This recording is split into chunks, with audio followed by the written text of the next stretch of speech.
తెల్లవారే వెలుగు రేఖలా పచ్చ పచ్చ పచ్చి మట్టి బొమ్మలా అల్లి బిల్లి వెన్న పాల నురగలా అచ్చ తెలుగు ఇంటి పూల కొమ్మలా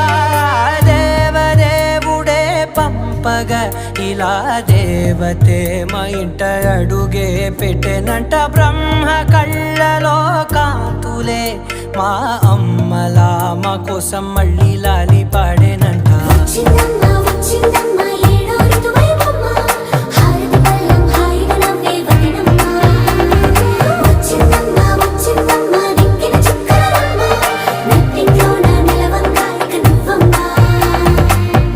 తెల్లవారే వెలుగు రేఖలా